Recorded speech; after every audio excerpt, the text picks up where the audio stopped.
recording on, okay?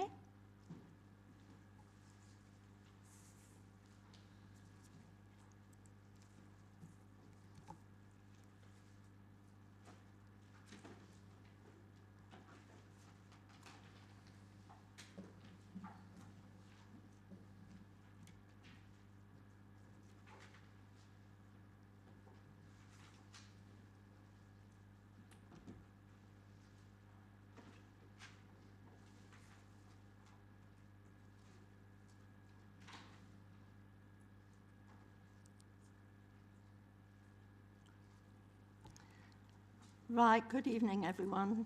Welcome to this meeting of the Planning Committee. I'm Councillor Janetta Soshan and I chair this meeting.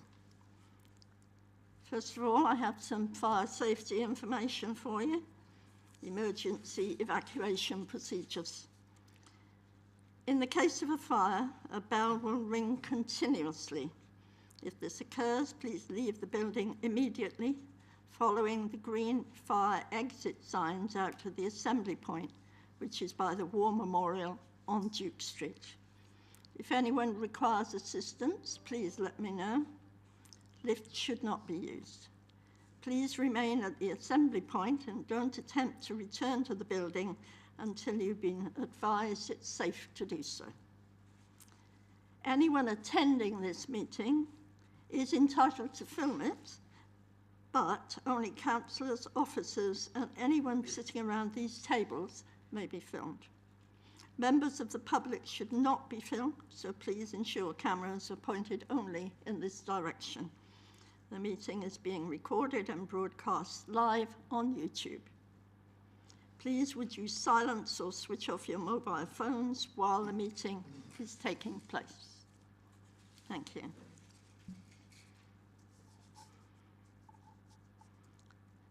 Apologies for absence. Who do we have? Thank you, Chair. I've had apologies from Councillors Armstrong and Thompson, and I'm also aware that Councillor Tron is running late, but should be here shortly. Thank you. Right, thank you. Declarations of interest. All members are reminded they must disclose any interest they know they have in items of business on the meeting's agenda, and they must do so at this point on the agenda or as soon as they become aware of it. If the interest is disclosable, pecuniary interest, they're also obliged to notify the monitoring officer within 28 days of the meeting. I'll move on to item 4, which is the minutes of the 4th of July. Is it your wish I sign these as an accurate record? Yes, thank you. Where's it gone? Ah, got it.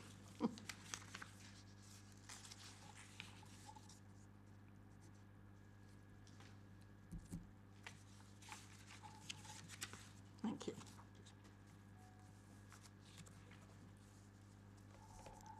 Public question time. Anybody, member of the public may ask a question or make a statement at this point, provided they've submitted their question or statement in advance. Each person has 2 minutes and a maximum of 20 minutes is allotted to public question statements. Is there anyone tonight who wishes to speak at this point? Right, thank you.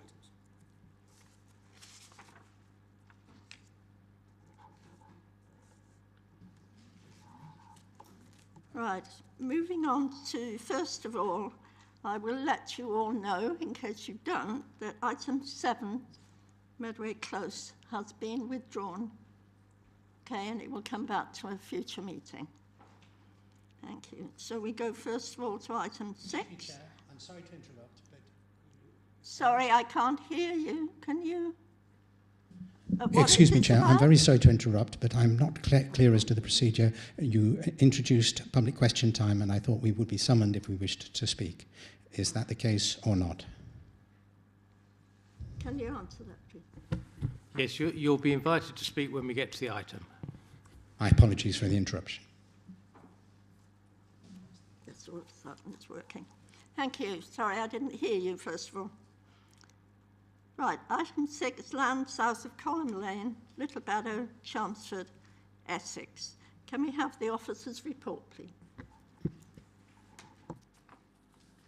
Thank you, Chair. Committee.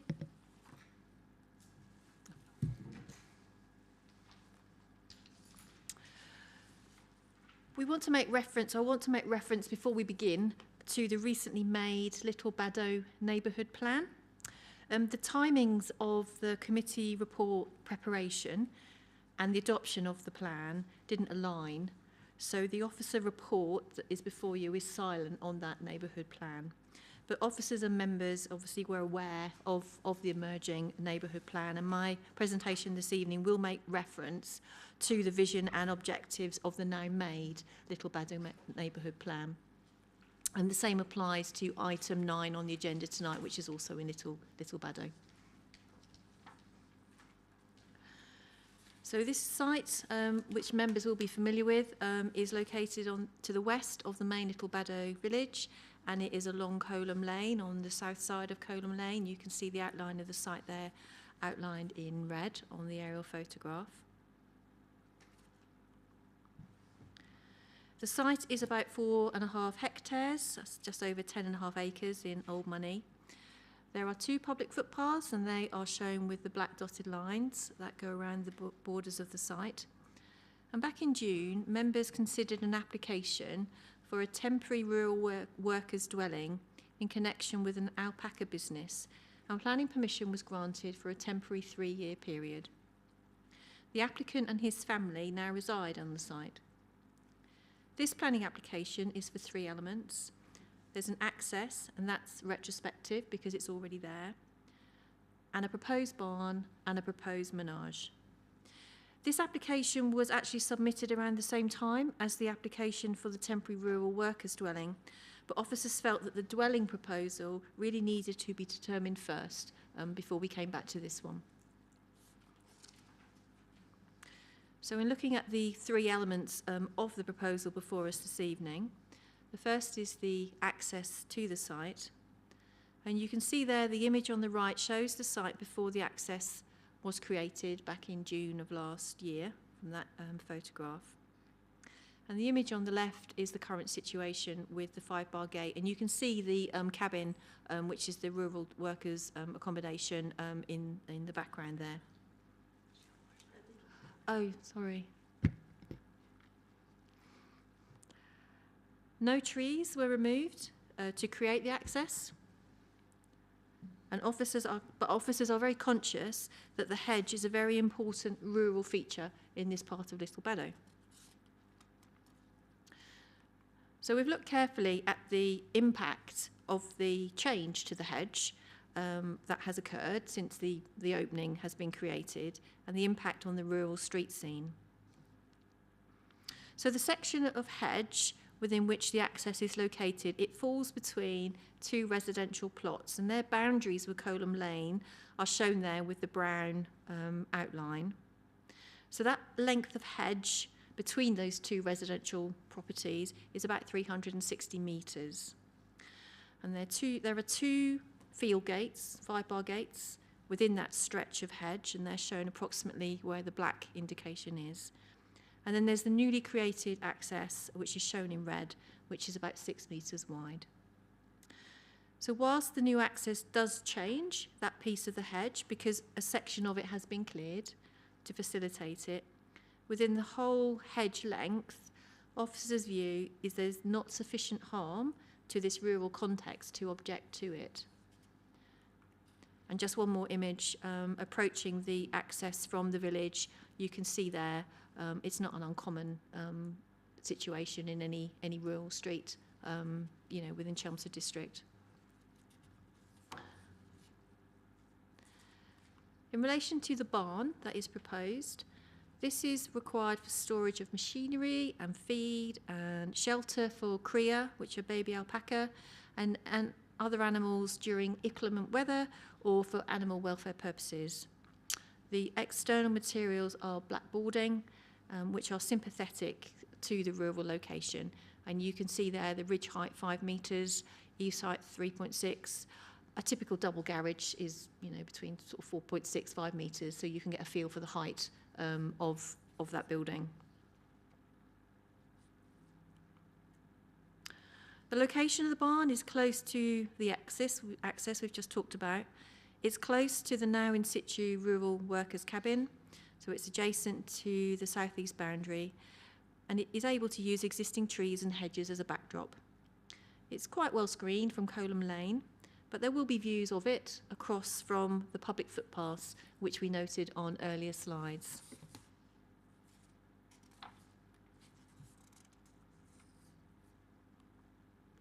Proposal is also for a surface menage for the applicant's horses. He has advised that no fencing will be required for his family's use of the menage, but menage fencing is typically sort of post and rail, low level anyway, but none is proposed as part of this application. And the application also doesn't include any lighting. So in terms of those three elements, we have looked carefully at them in relation to our rural planning policy. So policy DM8 is a policy most relevant, and you can see there it does allow for agricultural and forestry, expansion of existing viable businesses, etc., and appropriate facilities for outdoor sport, recreation, cemeteries, etc. And the test here is whether it will adversely impact on the identified intrinsic character and beauty of the countryside.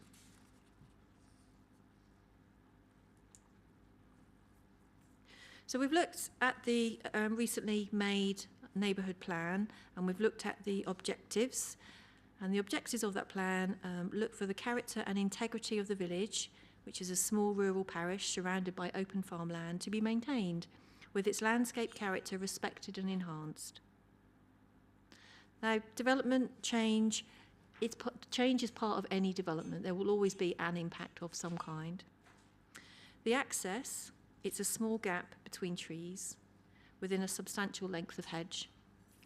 It doesn't disrespect the landscape character of the village in terms of what the neighbourhood plan objectives are seeking. The barn is required to support the rural business that is now on the site and allow for it to have the opportunity to grow. Its location and materials are the best option on this site to minimise its visual impact, is our view.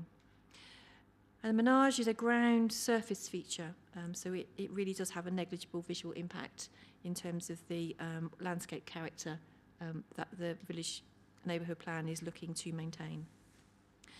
The proposal also supports a new rural land-based enterprise, and this also fits with another objective of the neighbourhood plan, which is to support a flourishing and inclusive community within the village.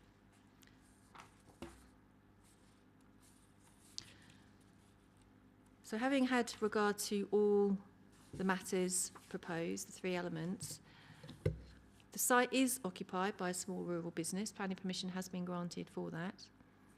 There's also some horses kept on the site as well for recreational purposes. The access and the barns support that rural business, and their impact on the rural environment is acceptable. The menage has very limited visual impact within the wider scheme of things.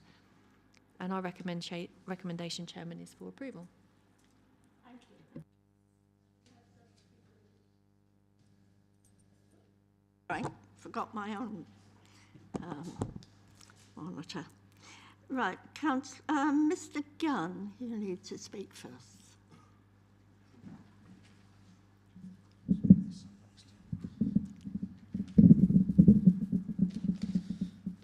I'd like to thank the planning officer and the committee for the positive response in our previous application.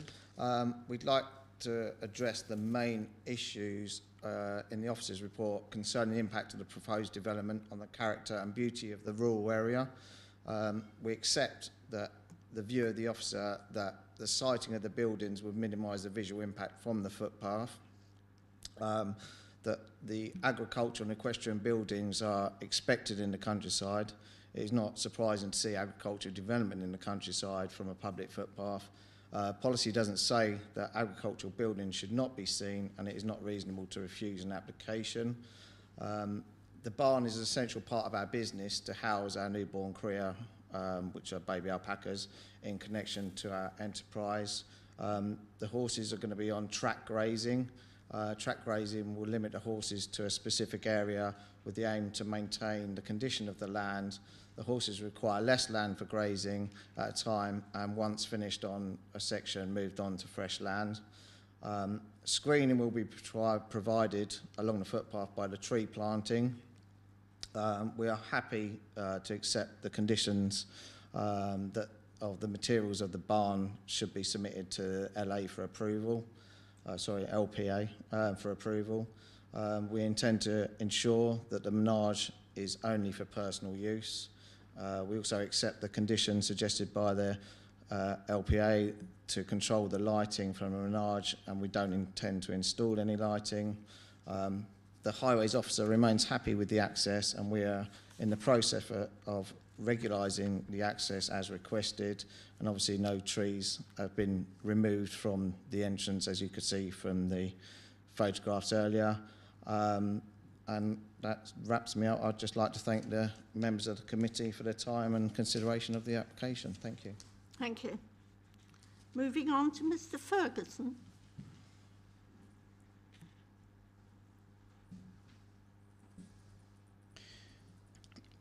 There are issues that have been raised by others, and it will be raised by others, regarding the viability or otherwise of this enterprise in this location without additional land. I wish only to refer back to the original application, which was declined, and your planning officer's report at that time, your planning officer's report, in which it was noted that and I quote, "The application site represents land which is void of any development. The proposal involves an integral part of the rural landscape, as it is in an area of open and unkept land. The significant amount of hard standing would urbanize and develop this verdant, highly rural location. The proposed access into the site would result in the loss of a significant amount of hedgerow and roadside trees, which are an historical and recognizable feature of this highly rural location. This would be to the detriment of the rural character of the area. The proposed development fails to comply with policy S11, DM8 and DM10 of the Chelmsford Local Plan and paragraphs 130 and 174 of the National Planning Policy Framework." That was your planning officer's statement. You are now considering an application with much more detail, which reveals that to be viable, the plan involves not merely intensification of agricultural buildings, but also more land and roadside sales activity. This is simply a wholly unsuitable place for such activity. The road is narrow and winding, with restricted visibility splays, I drive it, I can tell you, and no parking opportunities. It previously had protected lane status.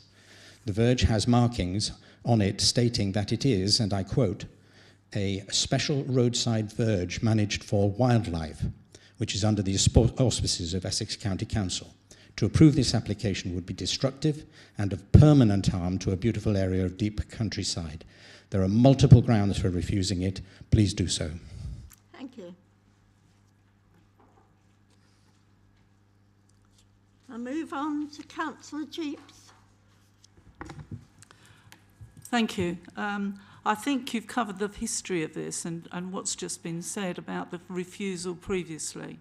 I take particular issue about the damage to an historic hedge, which is actually opposite a particular place of historic interest, the Cuckoos, and that gave it additional protection, which it's obviously not had. Now, retrospectively, we are giving permission, and that seems to me to be a green light to people that they can actually remove protected areas and then latterly go back and get permission. Going on to the business case, the actual wording is that this business case was robustly assessed at the time that the temporary approval was given, 3 years to prove the case.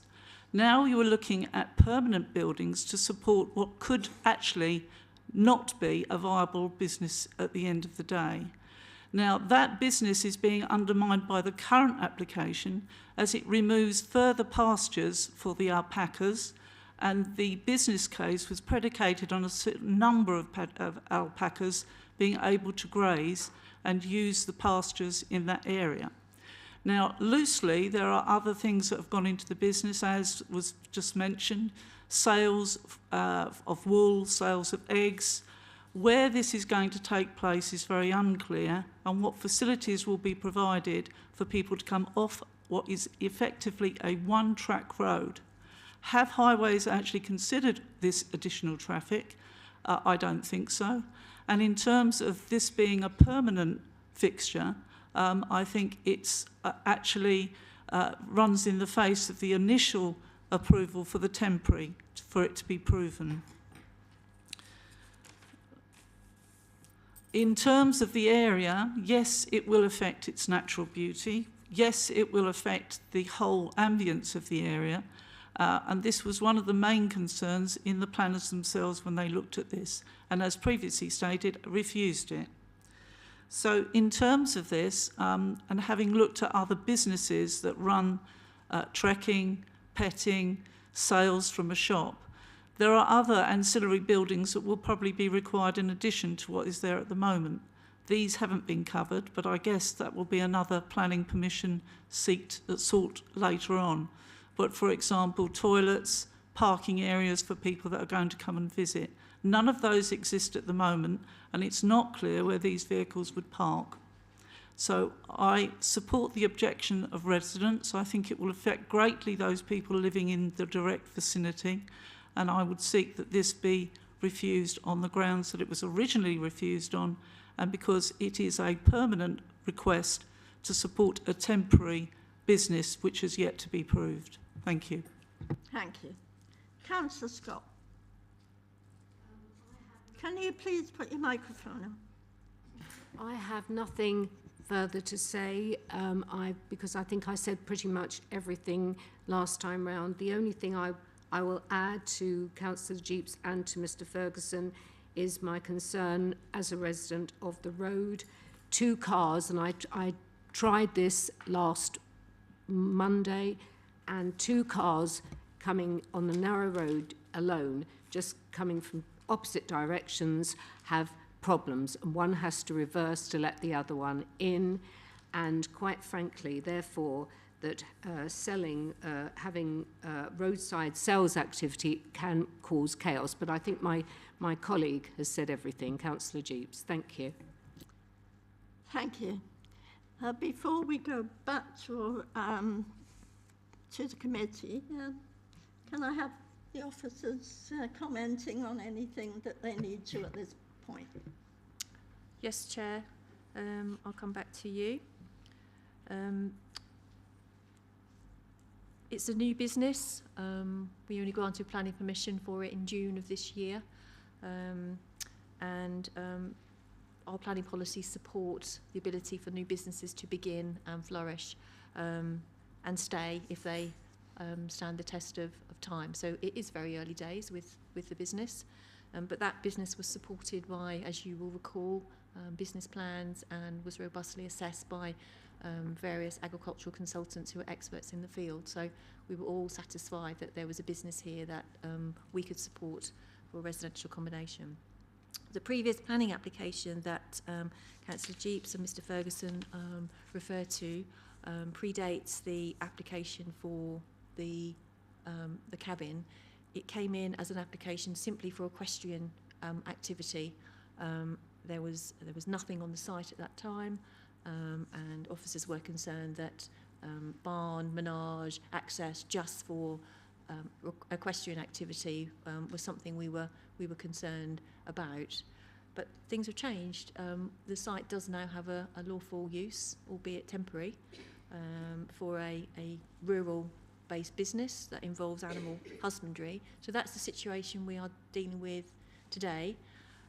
And the building and the access are proposed to support that business that we have supported most recently.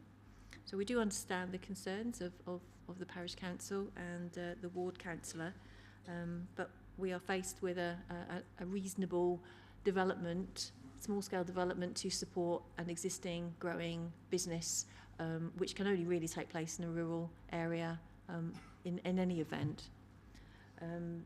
We don't know whether the business may or may not need future buildings. If it does, they will have to come back to the local planning authority and seek planning permission, and we will deal with those applications at that time on their merits.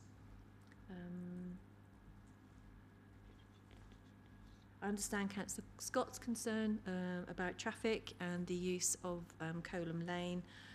The application has been considered by the Essex County Council Highway Authority, and they are content with the proposal, so there is no highway safety or capacity objection to the planning application.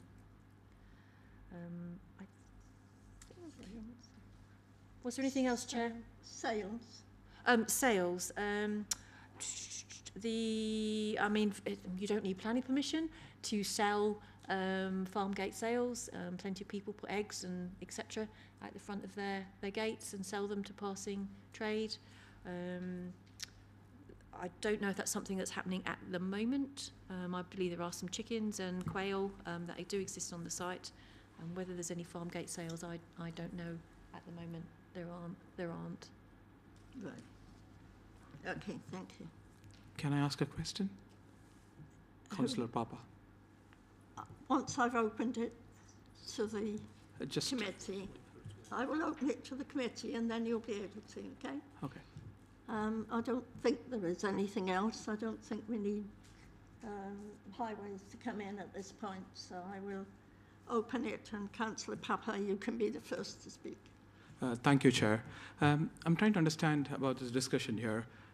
Councillor Scott said about this, vehicles, they can't pass through if there's one coming from the opposite direction. One of them have to reverse. But how is that it's actually approved by the Essex County, or as a matter of, how is that it's approved actually? If two vehicles are approaching each other and one of them have to reverse, and that's how narrow the lane is, how is that it's been approved? I assume that the Highways Authority have looked at everything, as it says in the information here, in order to decide that. That is their job, to look at highways. Does Highways want to come in at all? Chair, members of the committee. It's a rural road. It is a single track rural road, and the width varies between 3.5 and 4 metres. That's not unusual for rural roads.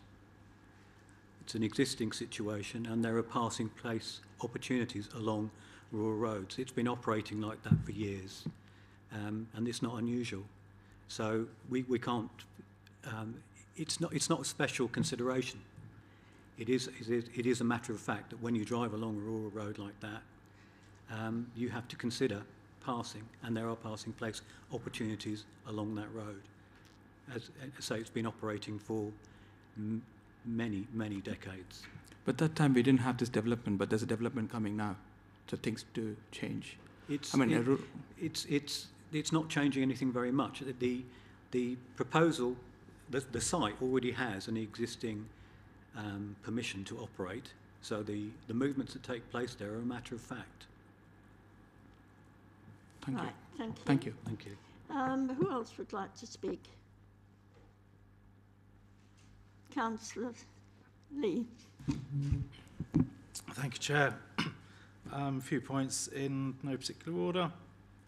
The access, is this exactly the same access that we've discussed previously?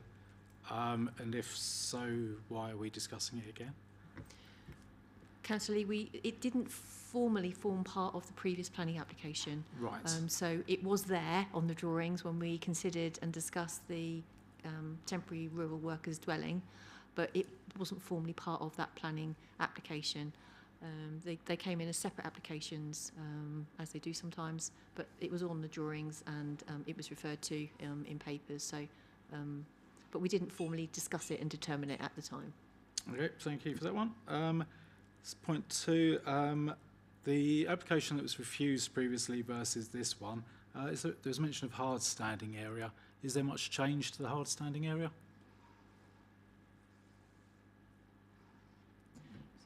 It's not hard standing in terms of like concrete. That's what I was thought. Sort of, bark chippings, that kind of thing. From memory, the previous barn was a bit further into the site and across, so there was more distance between it and the access, so there would be more of that. It was also a barn that was it wasn't black clad, it was just a standard metal type shed thing, and a bit more visually impactful from Colham Lane, because it was, as you stood at the access, there it was. So This is in a slightly different position, a better position. It's clad with black timber, which makes it more sympathetic to that rural context. It's the same size, it's the same height, but the difference is that this is now in connection with a rural enterprise. The alpaca breeding and horses, whereas the previous simply was for, it seemed to us, speculative horsey related development. Okay, thank you. Next point is with regards to that barn. Wills & Co mentioned the possibility of a condition to build it into the slope to take away some of the visual impacts. I was wondering if that could be added as a condition. Let's see if I can find that. You're not sure on that one? I'll try and find the, on the presentation, the photograph of where it's going to go. It's fairly flat. There. Oh, that one. Sorry. That one. That's where it's going. It's fairly flat, as Essex goes. Yeah, but yeah. Well, there was a, where is it? Oh, crumbs. It'll be fun trying to find it in 146 pages. I'll come back to you on it, see if I can find it. The other thing was with regards to the intrinsic character of the countryside. As I think you mentioned, I don't know where else you'd put this sort of thing. You wouldn't put this in a rural site, you wouldn't put this in a city centre. I am a long distance walker myself. These are the sort of paths I would walk. I do not feel that this would be harming or detrimental to the countryside. I know Councillor Hall next to me also enjoys his countryside walks. I'd be intrigued to hear his view if he believes it does any harm. Thank you, that's it. Yes, thanks, Councillor Chair. Yeah, I'm also a rambler, and actually, on that basis, I wouldn't object to this. You know, part of the joy of rambling is walking, seeing open fields, but also seeing interesting buildings, and that includes farm buildings and animals. All that is part of the experience. So, from that perspective, I support you. I do, however, have a couple of questions myself. One is, and it might be me being confused here, but I understood and I saw the note up there that this area was for personal use, but there seems to be an inference, and I appreciate there will be some business going on here, but it's inferring that there's going to be a lot of other members of the public visiting the site. Maybe I was confused by that, but it did say individual use for the owner up there. Can we just clarify exactly what that is? And I do have a second point to follow. Personal use aspect is to do with the menage, the horse, because that's a recreational activity. That's not a business. It's just someone's got a couple of pet horses and are using this there. So that's a personal use. We wouldn't want it to become a riding. People are coming along with their horse boxes to train their horses. Right. What is the right thing for this location? In terms of the alpaca business, it's primarily a breeding business. I believe the owner has some future ideas maybe for offering out, public to come and see the alpacas or trek the alpacas. That might be part of a future business as it grows and develops. But within the next 3 years, we will know and be aware of how that business is or isn't, growing. But that would come back. That would come back for further planning permission. I can understand the concern if suddenly lots of buildings appear. Yeah. So yes. that has to be that part will come of the back condition. to the committee at some point, if the committee wish it to come back. But it will come back to the committee at some point in the future, presumably. And the other concern I picked up on was the hedge, the historic hedge. Can we just clarify exactly how much hedge we're losing here?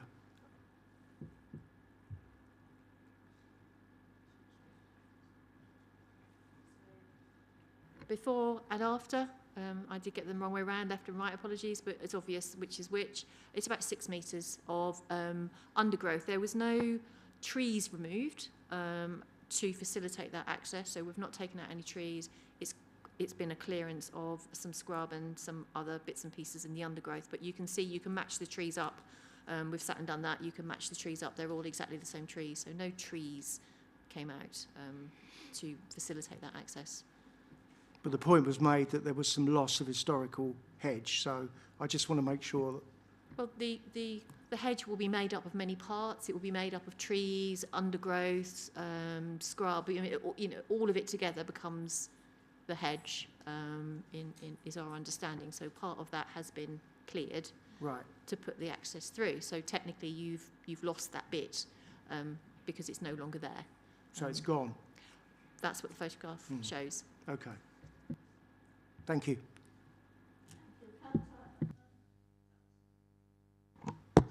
Thank you. I think overall, if there's an area that is covered in kind of plans and overall local plans by the council that is appropriate for rural business, then we do have to set those businesses up to succeed. And I do think this application does that. As was mentioned earlier, there's always a bit of impact, a few more cars, a bit of a loss of hedge. There's nothing that you can do that has no impact whatsoever. So I think from a bigger picture, that's kind of up to the council to make sure we protect the bits that we really want to protect and allow development in the areas that we feel is appropriate. And given that we have done that in the local plan, I don't see any good reason why we could refuse this. And ultimately, supporting a business is something that we want in Chelmsford and in the wider villages as well. Well, I want, I should say, not we.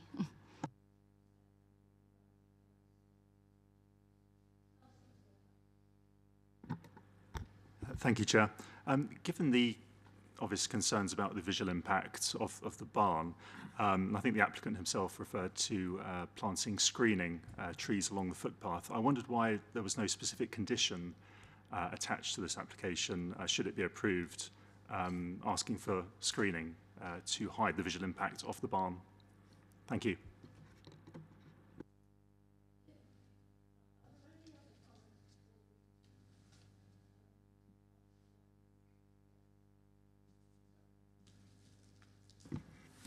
Thank you, Chair. S1 spatial principle talks about focusing the growth in the most sustainable locations. So the question that came to my mind was, is this a sustainable location? And also, is it the most sustainable location for this business? The concern that has risen in the conversations that have been had tonight was this on-road sales. Now, my question is it on-road, is it on that particular lane, or is it behind the gate that sales will be taking place?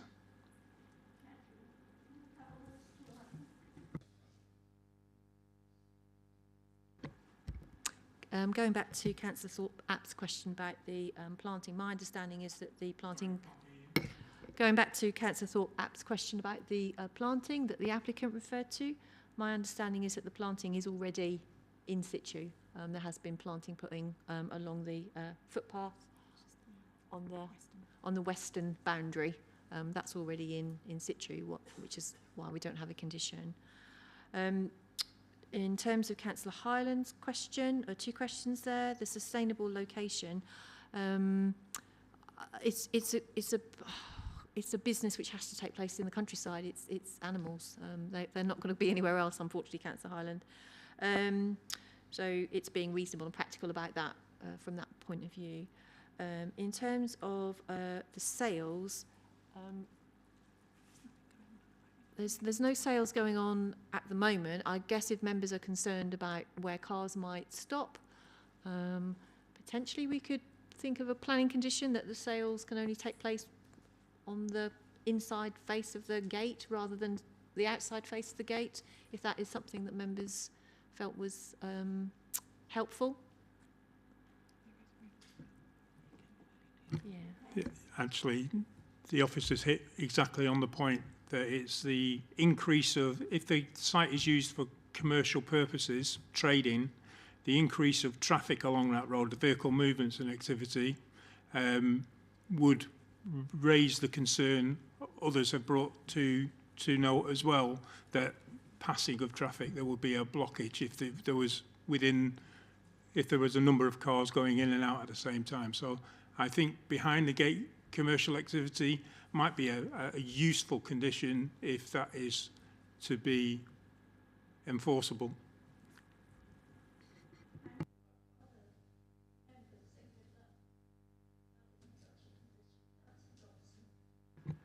Yes, I'd support that. I was going to say a number of things, but my fellow councillors have already mentioned everything that I was going to say, so I won't bother. But yes, that condition, I think, that was one of the points of I had of concern, was obviously if the commercial activity, sales activity did increase, then yes, that would take at least the possibility of it spilling onto the road would be good. Thank you.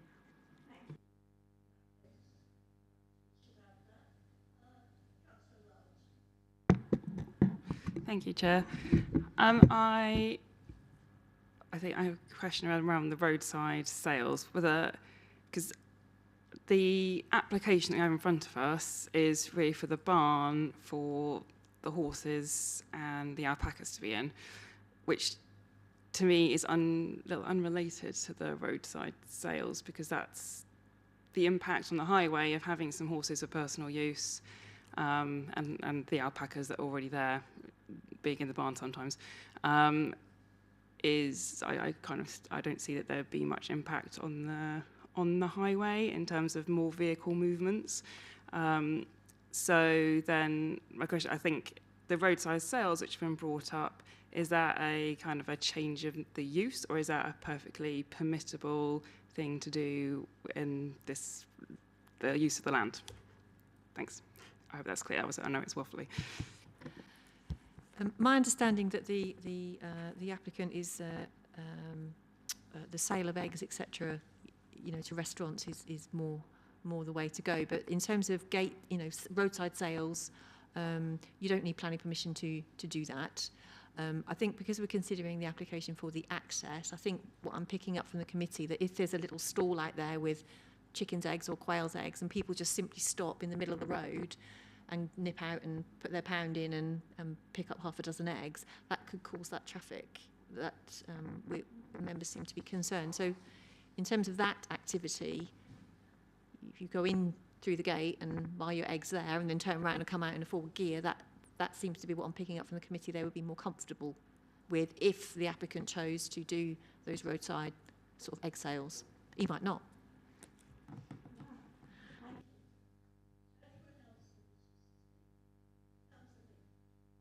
Thank you, Chair. Sorry, going back on the point I made earlier, I found the reference to where Wills & Co talk about digging the barn into the slope, but with the planting of the hedgerow along the western boundary, I'm happy that the barn can stay as it is. Thank you.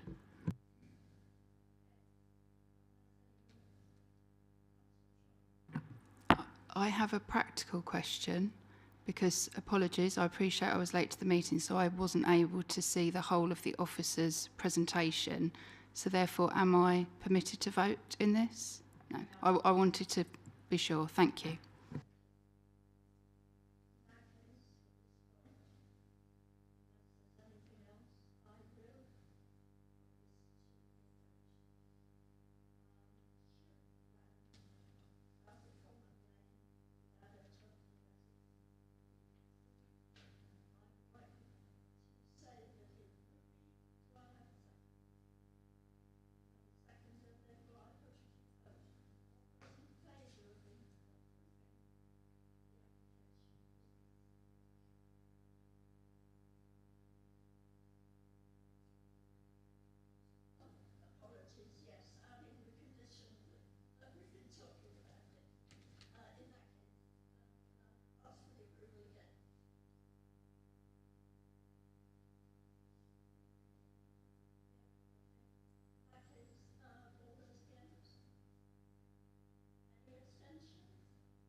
Thank you. This application is for 3 affordable rent dwellings. The land is owned and operated by the City Council. Objections have been received and therefore the application is called to the Planning Committee for a decision. The site is located within the defined settlement of Roxwell and is directly adjacent to a playground. The site is previously developed, comprising hardstanding and garaging. There are approximately 18 existing garages on the site, which are let on a short-term agreement to a range of tenants. One garage is not let and redundant. Access is taken from St Michael's Drive and runs between numbers 63 and 65 St Michael's Drive. The access to the playground is taken through the site. The proposal comprises a terrace of 3 4-bedroom, 2-storey dwellings. Each house will have 2 car parking spaces, 1 in front of each plot and 1 along the shared driveway. 2 additional visitor parking spaces for the site will be provided within the main driveway. Whilst the site will continue to use existing access, it is also proposed to improve this entrance into the site by providing a pedestrian walkway along it to enhance the safety of pedestrians accessing the play area to the rear. Contained within the proposals is a retained access to the public playground, as well as retained access to 2 existing neighbouring properties, which currently access through the garage courts. The council currently has numerous statutory homeless households requiring 4-bedroom accommodation that are currently housed in temporary accommodation, awaiting an offer of permanent affordable housing. The application seeks 3 affordable housing units, making this a 100% affordable housing scheme. The application would create 3 4-bedroom, 6-person houses, which will meet the council's priority housing need at present. The main issues for deliberation with this proposal are impact to neighbours, parking displacement, design and flooding. The proposed development incorporates parking for 8 vehicles, including 2 visitor spaces. This level of provision meets the Essex parking standards. The transport statement considered parking provision within a 100-metre radius of the application site to establish whether residents who may have used garages proposed to be demolished will have alternative places to park on street, should that be necessary, although a few of the garages appear to be in active use for parking of vehicles. This transport statement confirmed that spaces are available locally.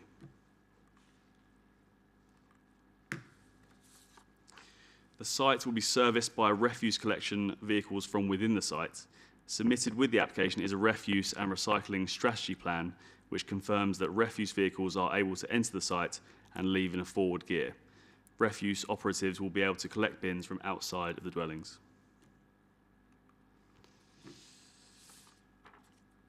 The proposed dwellings would be located with frontage towards the rear garden of 65 St Michael's Drive.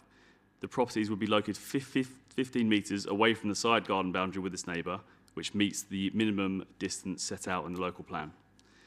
There would be no unobscured windows to the side of plot 3, facing 61 to 63 St Michael's Drive.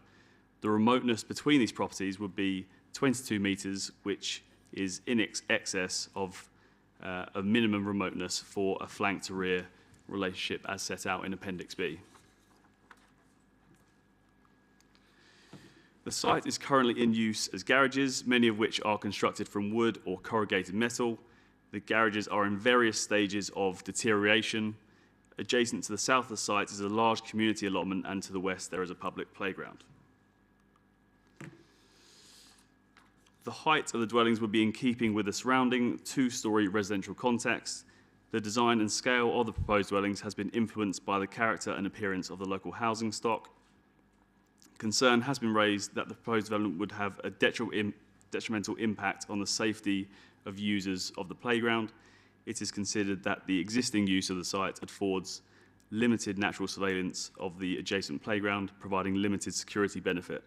The introduction of a residential family development would enhance natural surveillance. Concern has been raised that residents within proximity to the application site experience issues with foul water, sewage and drainage. The application is accompanied by a foul and surface water drainage strategy. The strategy has been developed to ensure that flood risk to surrounding areas is not increased. The development will therefore be safe from flooding and will not increase flooding elsewhere. In addition, in response to local concern, a condition will be attached to the decision notice requiring the developer to provide evidence that they have obtained consent to connect to the Anglian Water foul sewage network. To conclude, the proposal is a sustainable use of land in the defined settlement. The development will have a positive impact on affordable housing in Chelmsford. The displacement of parking is acceptable and the proposal creates sufficient access for all types of vehicle. There will be no adverse impact on neighbouring properties. The design is in keeping with the local context and the drainage strategy confirms that the proposal will not have an adverse impact on surface or foul water flooding. For these reasons, approval is recommended.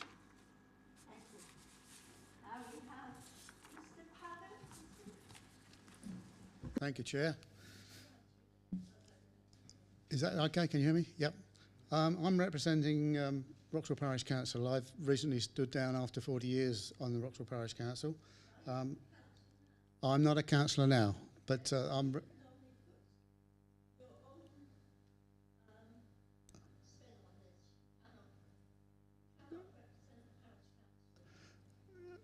I'm giving these on their behalf. Well, yeah, that's what I'm doing anyway. I'm going to read this out. Whatever. Well, I've written this. Yes, I've written this. Yeah.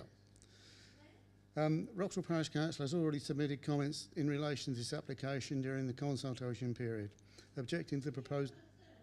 Sorry? Yeah, I've written these down. It's imperative that the following concerns are properly considered by you, the members of the CCC Planning Committee. The main issue with this application is the detrimental effect it will have on the existing children's playground. The playground was approved by planning applications back in 1965 by the then Rural District Council. The site currently has hedgerow on two sides, adjacent to the rear of properties of Stonehill Road, and a coated mesh fence on the other two sides. The proposed development shows that as well as the side of the end property that is right next to the playground, a 2-metre high fence along the property's garden, together with the area designated as a car park space is shown. This means that the children's playground, apart from one end, would not be easily visible. This would lead to the safety, security and well-being of those using the facility being put at risk. The safeguarding of users is a major factor and should not be viewed lightly. In fact, if you look at all the playgrounds provided by Chelmsford City Council and all other parishes, you will find that they're all in an environment that puts well-being and safety of the children first. These three proposed units are designated as affordable housing. This seems odd, as Wroxall PC in 2021 completed its own affordable housing scheme, which was built by and managed by English Rural Housing in Green Lane, Wroxall. This consisted of 5 affordable housing units and 2 cross-subsidy properties. This was after a thorough local survey and carried out on behalf of the village by the RCCE. All units in this development were allocated to people with either who currently lived in the village or had strong local connections. This proposed site was looked at in 2012 along with others in the village as a possible site. All parties included in the Chelmsford City Council planners concluded in their comments that the development of this site would be difficult to support and was given a red marker. Other issues which have been marked up tonight is obviously the drainage sewage system, which on several occasions has spewed raw sewage onto the up through manholes, onto the contaminating the pavement and road entrance. The proposed site, adding more dwellings, will only compound the problem. The demolition of the garages, many of them contain asbestos, would lead to cross-contamination of the playground. Wroxall has no shop, doctors, chemist or pub. The bus service provided is only 6 trips per day in intervals of around 2 hours. Not all users of the playground walk, some do arrive by car. With the limited car parking that would be available, this could cause problems with additional cars parking on St Michael's Drive. With all the housing developments that have been completed and those still under construction, approved schemes to be started in and around Chelmsford, there have been more than enough affordable units included. These proposed ad hoc sites cannot be the answer. Okay, well, all I'm going to say, carry on. You haven't got a clue, lady.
Thank you. The local resident raised concern about the impact of the existing playground. Our view is simply that the proposal will improve surveillance of the existing playground through the construction of family homes. There will be some delineation between the development and the playground. However, there'll be low-level railings, so we don't feel that that's harmful to the playground. Just on housing need for affordable housing. Housing need isn't area specific. As a local authority, we have a borough-wide need for social housing.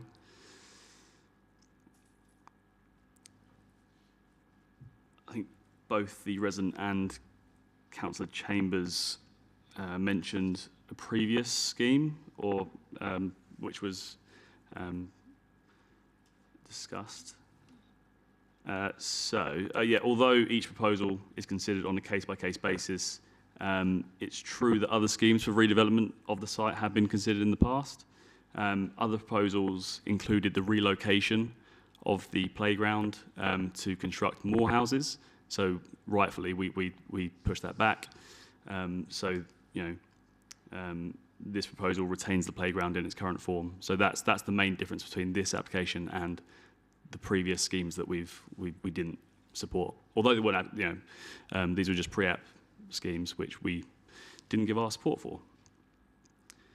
On contamination, our public health team have been consulted and have found that there could be some contamination due to the previous uses of the site.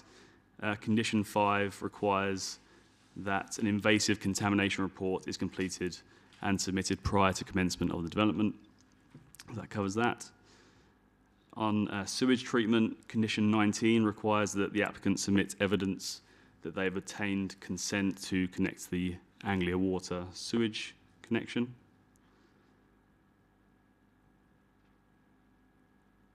And Councillor Chambers touches on the existing sort of parking situation in St Michael's Drive. So I was wondering if I could just defer to Richard to speak on those points.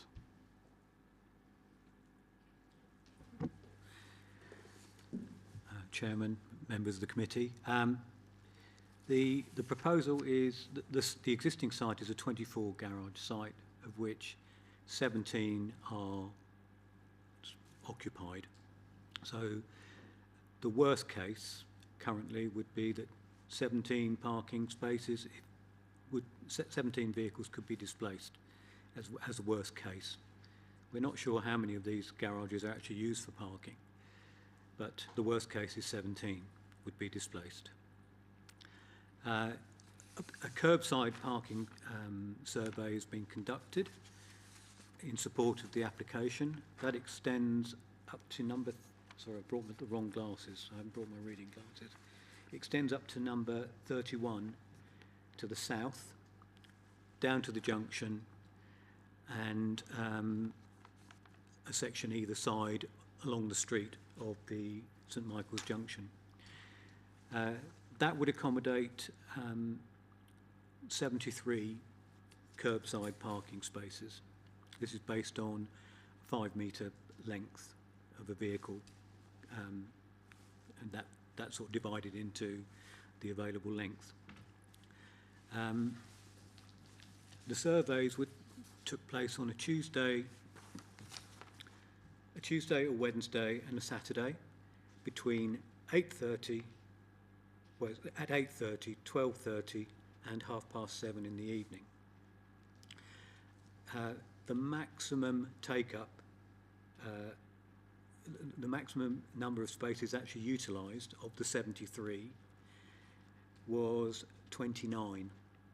Therefore, as you can understand, there would be 44 worst case parking spaces available for any potential displacement.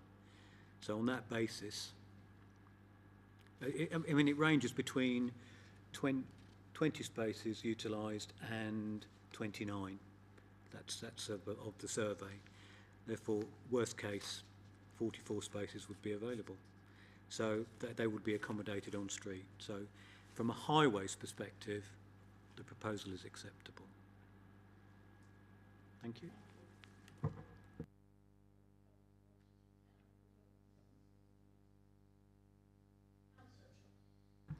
Thank you, Chair. I have a question about Essex parking standards.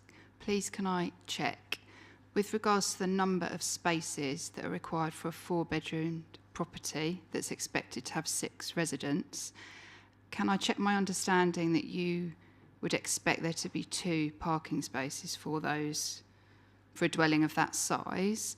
And can I also clarify, with the 2 spaces that you're saying will be available under this plan for each of the houses, is one of those a garage and one of those a driveway space, or are they both driveway spaces? Because I'm not clear on that from the pack and the plans, please.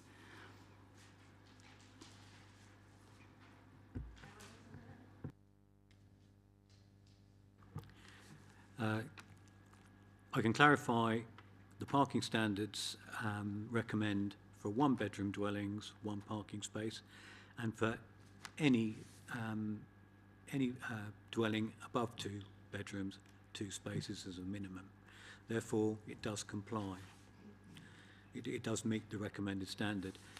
From what I can see, and I think the planning officer did actually explain this. There's 1 space to the front of each dwelling. That's surface. It's not garage. There's no garaging. There's 1 space to the front of each dwelling, and then there are 3 spaces. If you look at the plan, as you go to the top of the drive and turn left, they would run along, if you like, that flank side behind the dwellings. There's 3 parking spaces in a row. So they've got 1 parking space to the front of each dwelling and 1 parking space each allocated along that side, and 2 visitor parking spaces. Now, the recommendation for the recommended level of provision for visitor parking is there would be unallocated spaces, 0.25 times the number of dwellings. So there's 3. So a quarter of 3. You'd round that up to 1. So they've actually provided, I think it's 2 spaces there. So it more than meets that requirement in terms of unallocated visitor parking. So it more than mitigates its its own impact in terms of in terms of parking, overall parking provision. Sorry, a little bit muddled. I hope that's okay. Yeah, that's fine. From the pictures, it looked as though there was potentially garage doors, those darker sections on the drawings of the front. So that's why I wanted to check that. I'd defer to my colleagues on that one. Thank you.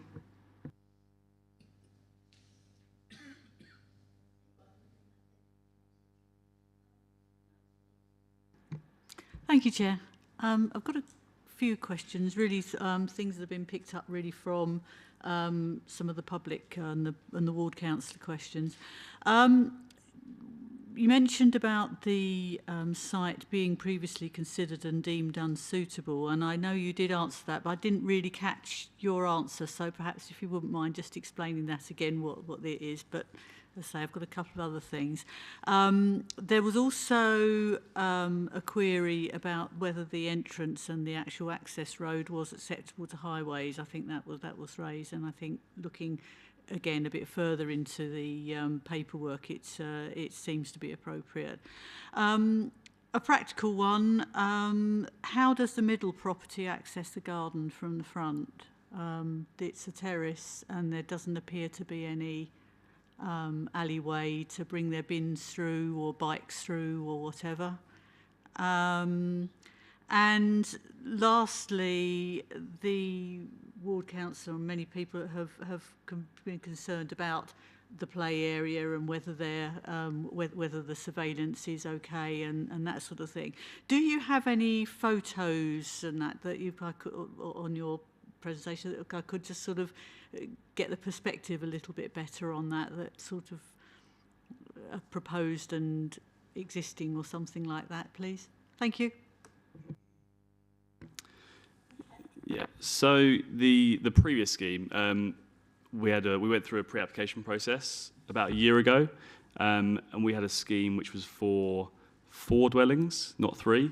So that scheme involved the relocation of the playground to the northern part of the site, and the playground provided was a lot smaller. So we said we can't support that because it doesn't comply with our open space recreational policies. So that's the main reason why that scheme wasn't supported. The bin access, we can probably get a condition together to provide access for that middle terrace dwelling, if possible. Mr. Jordan, do you want to come in? Thank you. Yeah, just to say that bin storage and cycle storage can both be provided to the front of the properties, which is quite common for a terrace property. Any bikes can actually be taken through the property. I appreciate people don't want to do that, but typically whenever we have a terrace property, it would be front storage of bins and cycles, and that's commonplace across most development sites where we have that kind of arrangement of properties.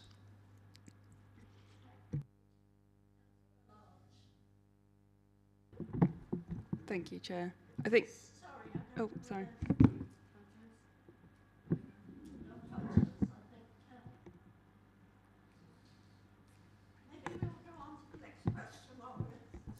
It was related to the same thing about the access. So I think if the cycle stores could be at the front of the property, it would make life easier for people. But you can access the middle property garden, because I looked for it, by there's an access from the road into the allotments, and then there is a gated pedestrian access to plot 2 at the back.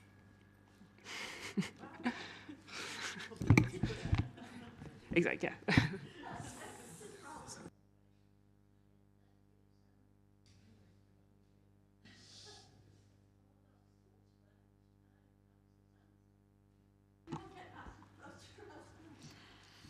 I think 2 points to make. The first is about the safety and surveillance issue around the playground. I appreciate different parents and different families are going to feel differently about this. I personally think having a housing development, particularly one that's aimed at families, next to a park makes loads of sense, and actually having some garages, which I can't believe many of them are in common use. They're going to be far too small for modern cars, that wouldn't be the sort of place that I would like to take my family to play, because it's probably going to be empty a lot of the time. So as I say, it's a personal choice, but I think this kind of focus on the surveillance of the playground, I personally don't really think it should be a consideration in this case. And then the second thing is, yeah, I guess just to echo something that came up in the original application, that need for these sort of properties is so vital right now. You know, despite what was done in 2012, whether the playground was or wasn't going to be moved, you know, that was more than 10 years ago now, and the need for social housing and the cost to develop a plot, you know, the cost versus benefit has probably changed quite a lot over those years. And so much of the affordable housing that we used to see come, you know, as ward councillors that we all deal with is smaller. So to see really much larger properties that can house, you know, either families with lots of kids or families with who might have, you know, grandparents also in the family, you know, I think is a really good thing. So I'd be very supportive that these houses, you know, get approved.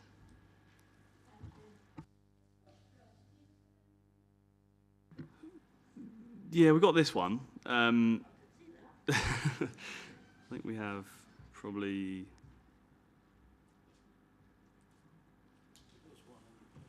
Yeah. Maybe area 9, please.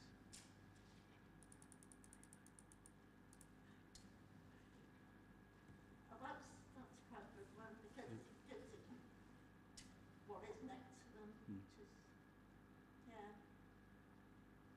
Isn't that sufficient for what we want? It was just really where the houses would be in relation to the playground, and you know, what I was trying to find out is there an issue with surveillance? Is this a problem? That was just one of my tick list of concerns that was raised, and I just really wanted just to get a little bit of context. That's all. But if you haven't got a photo, then that's fair enough. I mean, I appreciate that, but it just would have been helpful.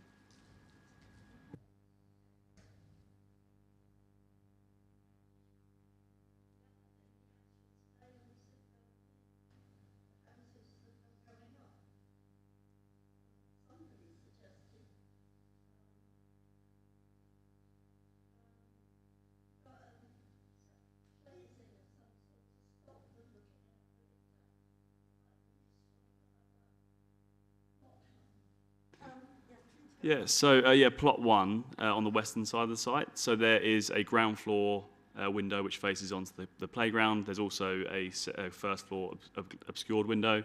We can see here on the western boundary of the site, there's low level railing which goes along the site, which is it extends to the rear of the properties, and then there's a brick wall. So there's low level railing which will delineate the site from the playground, with windows which face it.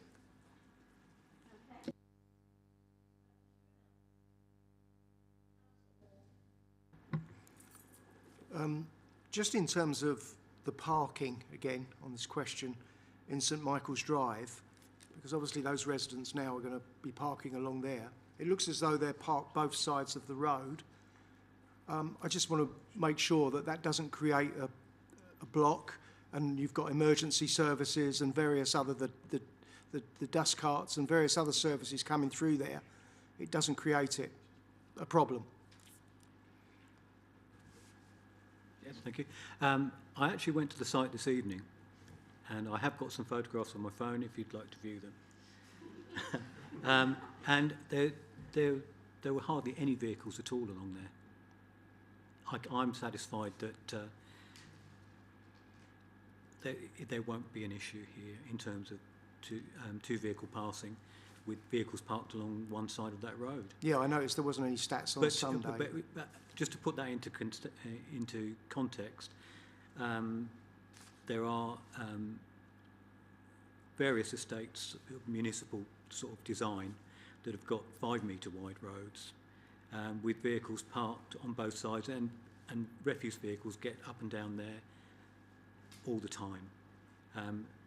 From what I don't remember the exact width, but it is a wide. St Michael's is quite wide. It's quite a wide carriageway. It easily accommodates on-street parking, and I can't see that it would be a problem. Okay. In my opinion. Okay, thank you. Thank you. Thank you, Chair. I think a lot of the questions and concerns I've had about this application have been answered, and I am generally very supportive of the application. My question, though, is, and this is a rather general one, if the developer and the landowner is the City Council, are we liable for the Community Infrastructure Levy?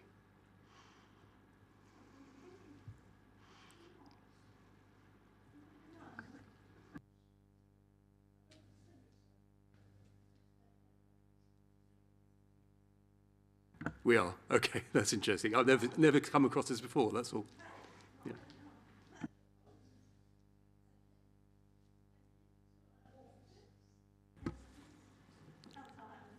Thank you, Chair.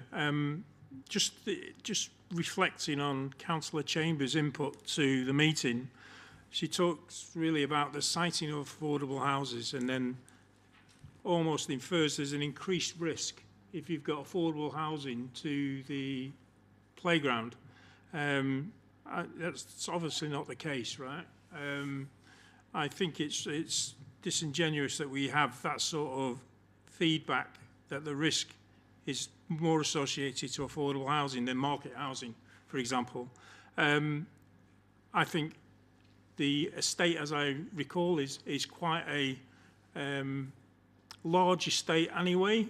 So it's used to traffic in that area. So I don't, and I guess that play area, hopefully it's well used, and they're used to traffic being coming into the garage area anyway. So there'll be a reduced number of vehicles in that area nearest to the playground. But my question really is, who owns the playground, and are we maintaining it? And maybe some of the SIL money that we're liable to might have to go to tidying it up, because I think it was a bit rough when I looked at some of the photographs before. Well, yeah, we own it and maintain it. You do not maintain it. It's Oh. it was handed to the Roxwell Parish Council in 1965 by a planning application, and it's maintained by Roxwell Parish Council. Get your facts right, sir.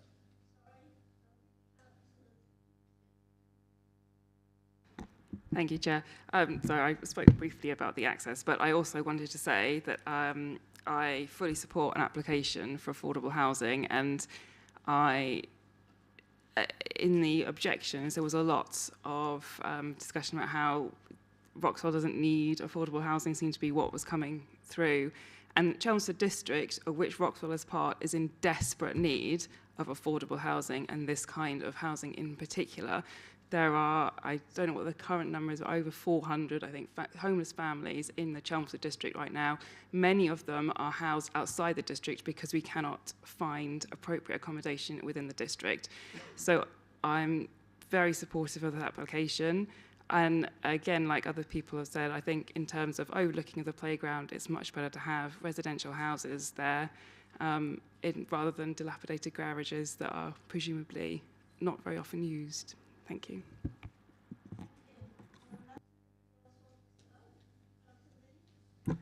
Thank you, Chair. Everything's been answered apart from one small thing. The access road is fairly narrow. I was wondering if there was any separation between a footpath and the driveway as such for pedestrians going into the park. I can't identify if there is actually a difference on the maps. I think this plan shows it. It should show the pedestrian access road, walkway to the north, and then the... How will that be marked out? Is that a curb and a footpath, or is that different brickwork or something? I just want to make sure that they are separate. They are separate. That's, yeah, I'd like to understand, yeah. Appreciating that it is just a driveway at the moment and it's shared as it is. Yeah, it's very, very faint, but there is a difference in material, which is in the key there, which... Right, okay, that's fine. If there's a difference in material and it's separated, I'm happy. Yeah. Is it marked on, actually on the ground? Yeah.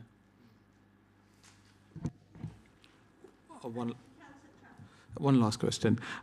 Do these affordable housing come with solar panels?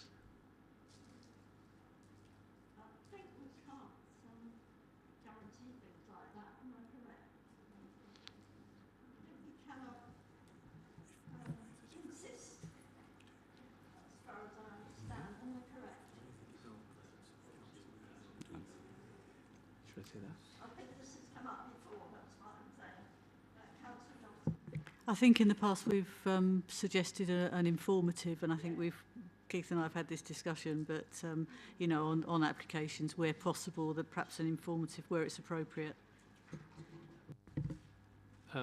We can put an informative on, but as it's our application, we could just ping them an email and ask. Do what you want.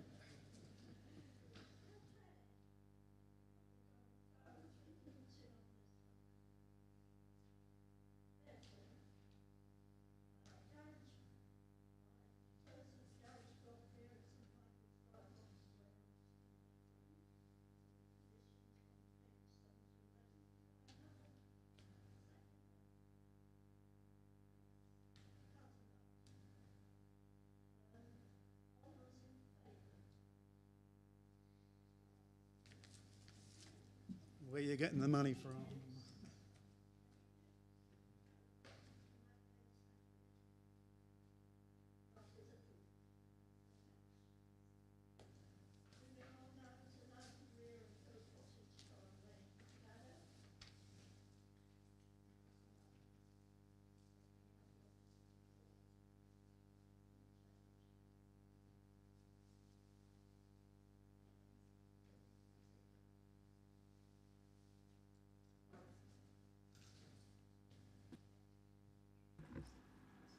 Thank you, Chair. Right, so this proposal is for the construction of a 3-bedroom detached house in the defined settlement of Little Baddow. The application site forms an area to the rear of Hill Cottage with an existing vehicular access from North Hill. The application proposal also includes reduction to the existing conifer hedge alongside the eastern boundary of Hill Cottage. This will improve visibility for the application site and visibility at the junction of Column Lane and North Hill. The image on the left here shows the existing overgrown conifer hedge, and the image on the right illustrates the road following the development. So in terms of the design of the new house would be compatible with the style and appearance of other houses in the village. It would be a 2-story house and finished with sympathetic exterior materials like clay roof tile, bricks, and render. These images show how the development will likely to appear in the street scene.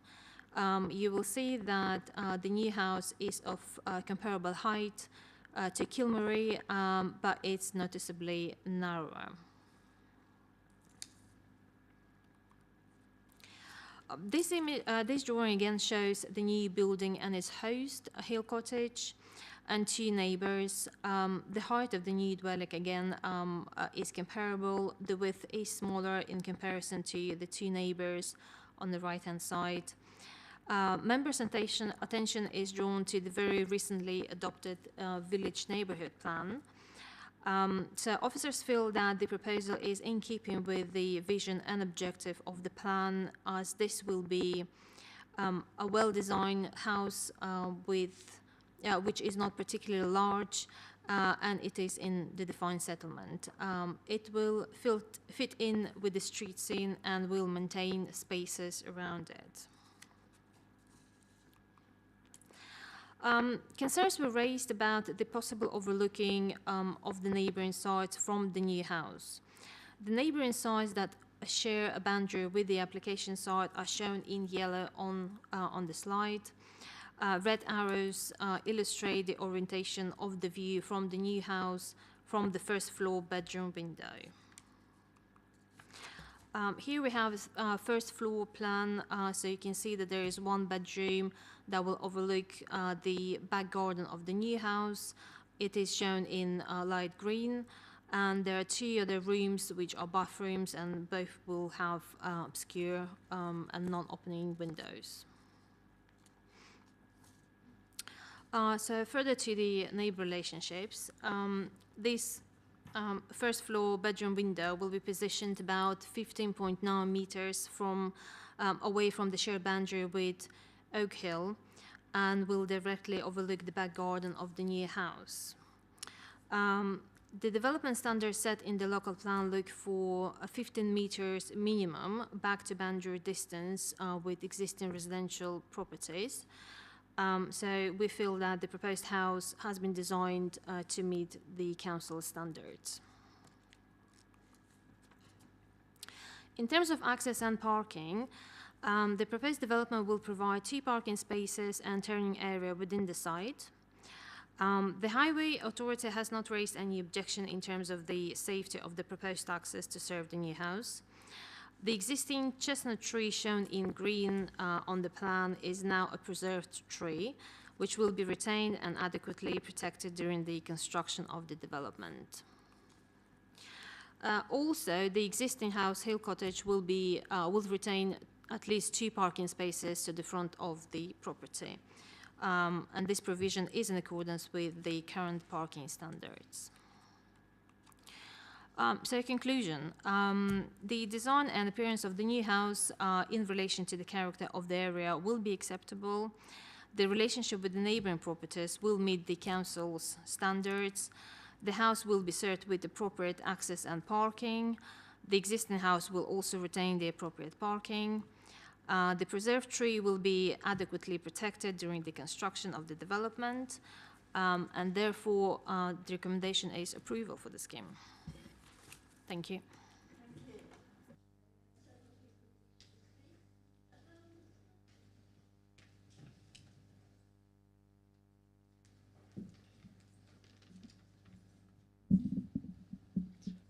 Good evening, members of the committee. My name is Rory Anderson, and I am the applicant. The proposed development will deliver an energy-efficient family home in a sustainable location, whilst also providing a net gain in biodiversity, as well as multiple highway improvements. Prior to submission of the application, I engaged with both the Planning Department and the Highways Department, holding 2 pre-application meetings with planning officers and 1 with highway officers. I also wrote to all my immediate neighbours and the parish council to provide my contact details to discuss the proposals. This was to ensure that the scheme was adhered to the relevant policies, considered the views of the local community, and where possible, went above and beyond. At the pre-application meetings, vision display improvements were recommended at the existing site access. In addition to this, and although not requested by Highways, we also wanted to improve the visibility displays at the main junction with Column Lane and North Hill as part of the proposals. These additional improvements have been widely welcomed and will result in a major benefit for the local community in terms of highway safety. Vision displays will be improved from 9 metres to 47 metres by removing the overgrown conifers and a brick wall within our land ownership. Replacement hedging will then be set back from the highway margin so a 50-metre grass highway verge can be incorporated. The highway works will be undertaken at our own cost and by contributing land in our ownership. Following the close of the initial consultation period, officers suggested an amendment to a rear window to prevent the potential of overlooking of Anne's Cottage's rear garden, a change I agreed to make and which necessitated the loss of a bedroom. Whilst the planning officers did not raise any concerns regarding surface water flooding, the parish council and some of my neighbours did. I engaged with neighbours and the parish council on this issue. This resulted in a suitable pre-commencement planning condition wording being agreed and the parish council removing their objection. A separate pre-commencement condition has also been agreed to ensure the highways improvements are undertaken prior to any development. This committee report confirms that the proposed dwelling has an acceptable relationship with its surroundings, both in terms of amenity and design. It also concludes that the proposed development accords with the development plan. I hope it will also... Okay, sorry. I could not have done much more in respect of the community engagement and pre-application discussions. As a result, the scheme is better for it and wholly complies with local plan and neighbourhood planning policies. Thank you for your time. Thank you.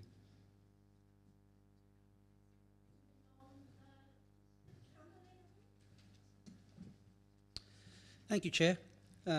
This application has been brought to the committee because of the weight of the feeling expressed by the 25 extended written objections, which included my own, and at the parish council, where nearly 30 people attended to express their concern.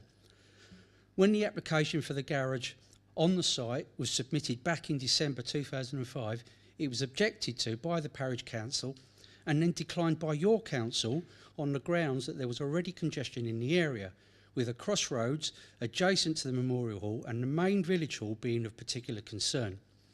The fact that the garage has been built without planning permission and subsequently ratified purely on the grounds of its presence over an extended period of time changes nothing. What has changed is the amount of traffic travelling along the road in the question of has increased significantly, as it is used more and more each day as a rat run due to the peak times and the pressure of the A414 at Eves Corner on Danbury. What has changed as well is that vehicles already frequently parked in Coleham Lane on the road directly outside the 4-bedroom main property, which is bound to get worse as it loses its two-bay garage as part of its application. That on-road parking narrows the entrance to Coleham Lane so that manoeuvring at crossroads, a matter of yards from the proposed entrance to the new house, is more hazardous. I accept that the proposal cuts back the vegetation to increase visibility, but all this will do will encourage speeding at the start of what is a well-known hazard at the top of North Hill, which will no doubt exacerbate the risk of collision. Vehicle and pedestrian safety in this immediate vicinity will be at increased risk if the proposed development is built. I think it's only a matter of time before there is an accident in this location.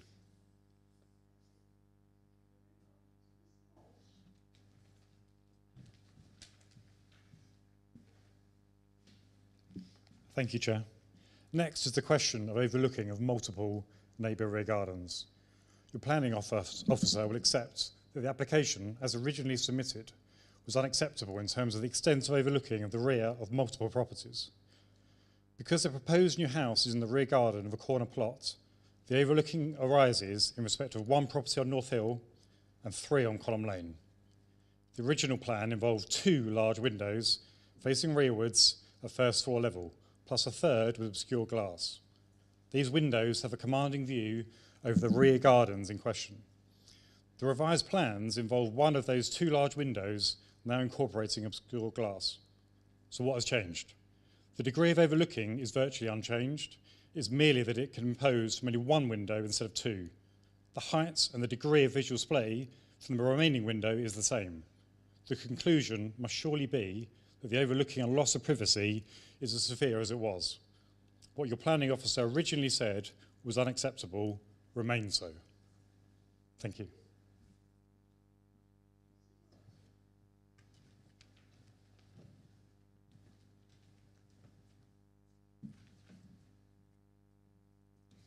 Thank you. I'm speaking on behalf of Little Baddow Society.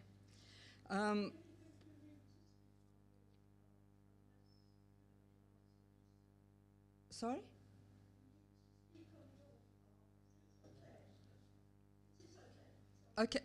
Okay, thank you. The neighbourhood plan states that the character and integrity of Little Baddow should be maintained as a small rural parish with its landscape character respected and enhanced.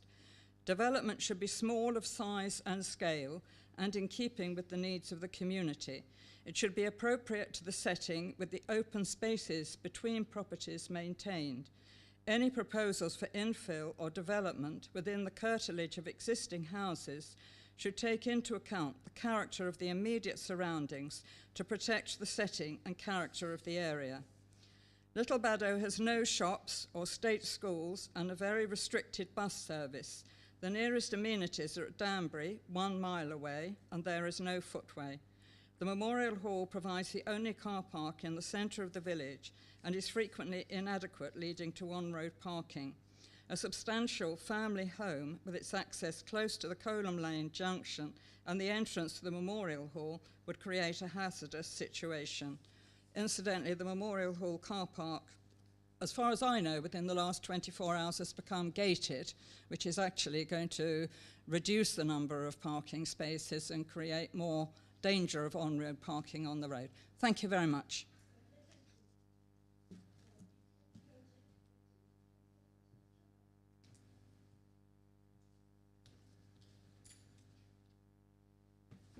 Yes, thank you, Chair. So if we start with the proposal in 2005 and what was different. So we have a slide to show you. If I just go, yeah, next one. So we have a plan to show you the proposal in 2005. This one here, and that proposal was refused on the basis that the garage was too close to the road and that the space between the garage and the road didn't allow for the vehicles to turn around and exit in forward gear. So that was the main basis of refusal in 2005. So the current proposal is for a house that sits further into the side, more than 13 meters, that will allow for the cars to enter the side, turn around and exit in the forward gear. I believe there was a comment about removing of the overgrown conifer hedge, and this will kind of encourage the speeding. I mean, the road has 30 miles per hour speed limit, so it shouldn't increase the speeding because the visibility will be improved on that road.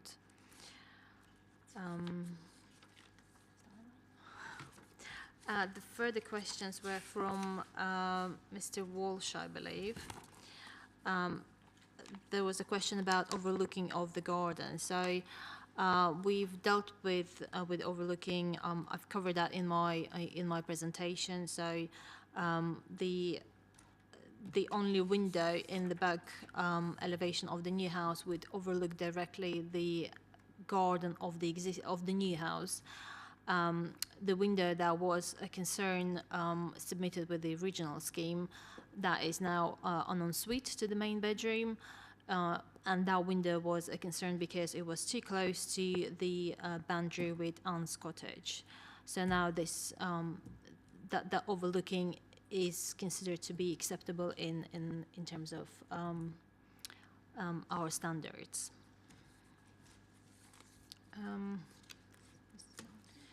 Yes, and the last question was from Mrs. Martin.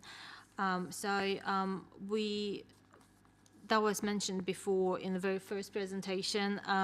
The neighbourhood plan was adopted just a day after we prepared our reports for this committee meeting, but we've looked at the neighbourhood plan and we feel that the proposal respects all the objective and vision of the neighbourhood plan. So the house is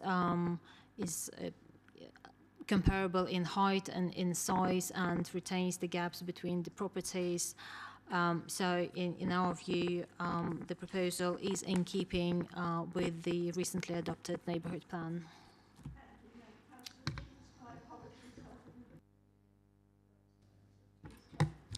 It's not a problem. I just wanted to re-emphasise some of the issues that have already been addressed, but to make sure that they aren't missed. And this was one of the complaints from, or actually mentioned by several residents, about the drainage, because this area is served by old drainage systems, and there was quite a concern that the house would produce other problems with flooding. There's already some issues at the top of Colham Lane where it joins that road, and I wanted to make sure that the undertaking, which was mentioned earlier, is reinforced and that takes place to make sure that it's mitigated against. So that was the first point. And the second point, which the parish also wanted to make sure happened, that if this approval is given, that the junction work does take place before the building work commences, so that is already, again, making that safer to do so. The rest has been covered. Thank you.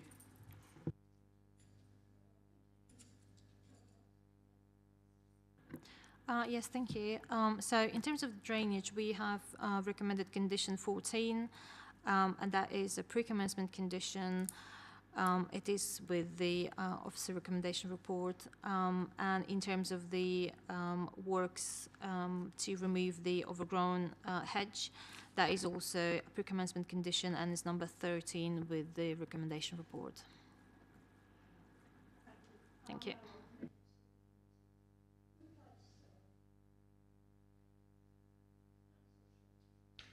Thank you, Chair. There's a couple of things I'd like to ask. So, with some of the comments that we've heard already, there was the mention of the garage in 2005 being constructed, planning permission not being granted, but that the garage remained. And my interpretation is that there was an insinuation that as a result of that garage remaining, there is now the opportunity for a different dwelling to be built there. So I'd just like some clarity on the factual position with regards to that. That's my first question. My second question is around parking provision. So if the garage is currently part of Hill Cottage, presumably the expectation is that that garage is used for parking purposes. So I'd like confirmation that officers and or highways are satisfied that it's not going to reduce the parking provision at Hill Cottage detrimentally. And my third question is there's also been a number of comments about concerns about increase in congestion, increase in traffic from a single dwelling of 3 bedrooms. So I'd also be interested in any comments from officers around that, because to me that feels quite disproportionate. Thank you.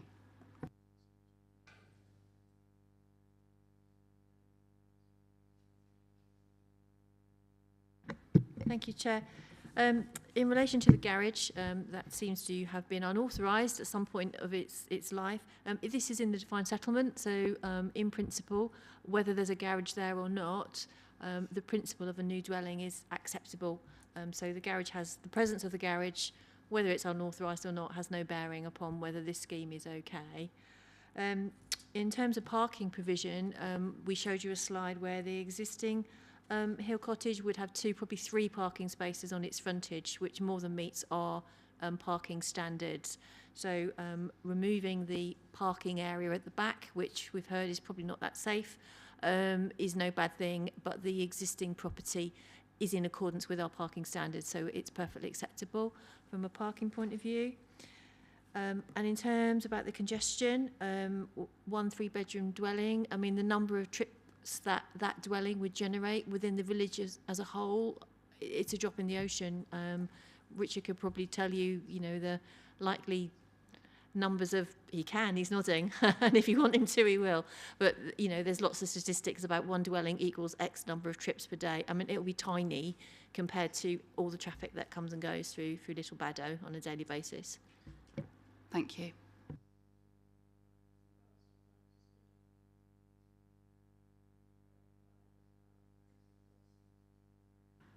Just very briefly, concern was sort of raised about, replacing a garage with a house. Personally, from my point of view, I am in support of this because I believe that the garage itself, visually, isn't the prettiest building in the world, and I think to actually utilise the land to build a nice, a nice looking house actually it's a good scheme, and I support it. Thank you.